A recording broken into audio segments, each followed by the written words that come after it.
สวัสดีครับพบกับรายการ Hero Weekly Key ทุกวันอาทิตย์เวลา 6 โมงเช้าครับซึ่งจะเป็นรายการที่นำมุมมองนักวิเคราะห์นะคะมาเล่าถึงแนวโน้มของสัปดาห์หน้าเกี่ยวกับมุมมองตลาดและหุ้นรายตัวค่ะจะเป็นอย่างไรเดี๋ยวเราไปดูกันค่ะมาเริ่มต้นด้วยมุมมอง Set Index ในสัปดาห์หน้านะครับผมนักวิเคราะห์เนี่ยยังมองว่าภาพในระยะยาวนะครับเป็นเทรนที่ยังแข็งแกร่งอยู่นะครับโดยให้แนวรับไว้ที่ 1,600 จุดนะครับแล้วก็แนวรับที่2ก็คือ 1,580 จุดครับส่วนแนวต้านเนี่ยนะครับให้ไว้ที่ 1,650 จุดและแนวต้านสำคัญเป็นแนวต้านของฟิโบนัชชีนะครับที่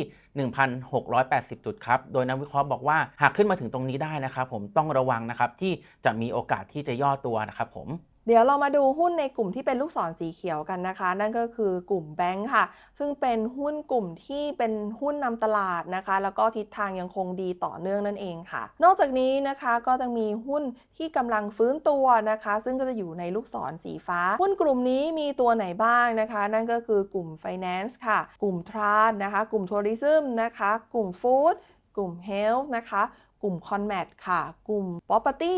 และกลุ่ม Commerce ค่ะนอกจากนี้นะคะก็ยังมีกลุ่มที่เมื่อก่อนเนี่ยอ่อนแอกว่าตลาดค่ะแต่กำลังมีทิศทางที่ดีขึ้นนะคะนั่นก็คือกลุ่มพลังงานค่ะ Energy นะคะมีปิโตรเคมีค่ะและ ICT ซึ่งสัปดาห์นี้นะคะนักวิเคราะห์ให้ความสนใจกับกลุ่ม Transportation นะคะและ Logistics เป็นพิเศษค่ะนั่นก็คือเขาบอกว่ากราฟนะคะตอนนี้เนี่ยราคากำลังย่อตัวในโซนแนวรับนะคะซึ่งดัชนีเขาอยู่ที่236จุดค่ะก่อนที่จะมีการฟื้นตัวกลับนะคะโดยที่ทำรูปแบบของแท่งเทียนที่เป็นสีเขียวนะคะก็มองว่ากำลังจะลุ้นกลับขึ้นไปทดสอบที่แนวต้านค่ะ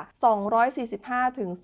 247จุดนั่นเองค่ะถ้าหากผ่านไปได้ก็มีโอกาสที่จะเป็นขาขึ้นต่อเนื่องอีกครั้งค่ะดังนั้นนะคะเดี๋ยวเรามาดูกันค่ะว่ามีหุ้นที่น่าสนใจตัวไหนบ้างเดี๋ยวเราไปให้น้องอู๋เล่าให้ฟังค่ะสัปดาห์นี้นะครับ Weekly Key มีแนะนำ2ตัวนะครับนั่นก็คือ AOT ครับและ RCL ครับผมส่วนกราฟจะเป็นยังไงนะครับเดี๋ยวเราไปดูใน Hero M กันครับมาเริ่มกันที่ตัวแรกนะครับ AOT นะครับผมนักวิเคราะห์เนี่ยให้แนวรับไว้ที่ 60.50 นะครับและแนวรับที่2นะครับที่ 59.50 ครับส่วนแนวต้านแรกนะครับนักวิเคราะห์ให้ไว้ที่ 62.50 นะครับผมแต่ราคาปัจจุบันเนี่ยเกินไปแล้วนะครับเราไปดูแนวต้านถัดไปนะครับอยู่ที่ 64.75 ครับผมโดยนักวิเคราะห์นะครับวิเคราะห์ว่าจากการที่กราฟเนี่ยลงมาทดสอบแนวรับที่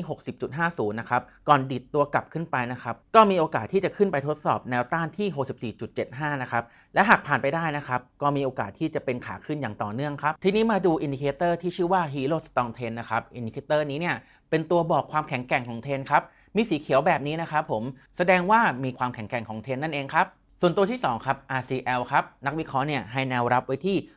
33.75 ครับส่วนแนวรับที่2นะครับอยู่ที่ 32.75 มาดูที่แนวต้านนะครับแนวต้านเนี่ยนักวิเคราะห์ให้ไว้ถึง3แนวครับผมแนวแรกนะครับผม36ถ้วนครับส่วนแนวต้านที่2นะครับอยู่ที่ 37.75 ครับและแนวรับที่3นะครับที่39 บาทถ้วนครับโดยนักวิเคราะห์นะครับมองว่ากราฟเนี่ยภาพรวมนะครับเป็นทิศทางเชิงบวกครับโดยมองว่าหากเบรกแนวต้านที่36 บาทขึ้นไปนะครับก็มีโอกาสที่จะขึ้นไปแตะแนวต้านสำคัญนะครับที่39 บาทครับส่วนตัว Hero Strong Trend นะครับก็มีเป็นสีเขียวเช่นเดียวกันครับก็บ่งบอกถึงความแข็งแกร่งของเทรนนั่นเองครับหากนักลงทุนท่านใดนะคะต้องการดูสดๆไปพร้อมกับเราแบบนี้นะคะสามารถเปิดแอป Hero M ค่ะและเข้าไปที่เมนูสแกนเลือก Research และเลื่อนขึ้นนะคะจะเจอ Weekly Key และหุ้นทั้ง2ตัวนี้ค่ะสามารถดาวน์โหลดแอป Hero M ได้ทั้งทาง App Store และ Play Store นะครับผมส่วนใครนะครับที่ต้องการดูบทวิเคราะห์แบบละเอียดเลยนะครับผมสามารถดูได้ที่ลิงก์ใต้โพสต์นี้เลยนะครับเป็นยังไงกันบ้างคะกับหุ้น Weekly Key สัปดาห์หน้ามีหุ้นที่พี่ๆจับตามองกันบ้างเปล่านะคะพิมพ์มาบอกกันในคอมเมนต์เดี๋ยวเกดจะตามอ่านทุกๆคอมเมนต์เลยค่ะแล้วพบกันได้นะครับทุกๆวันอาทิตย์เวลา 6 โมงเช้าแบบนี้เลยนะครับกับรายการ Hero Weekly Key ดาวน์โหลด Hero M ได้แล้ววันนี้ทั้ง iOS และ Android พร้อมติดตามข่าวสารและความรู้การลงทุนได้ที่โซเชียลมีเดีย Financial Hero ผู้ลงทุนควรทำความเข้าใจลักษณะสินค้าเงื่อนไขผลตอบแทนและความเสี่ยงก่อนตัดสินใจลงทุนรายการนี้ไม่ได้มีเจตนาในการชี้นำหุ้นเป็นการนำเครื่องมือมาใช้เพื่อประกอบการบรรยายเท่านั้น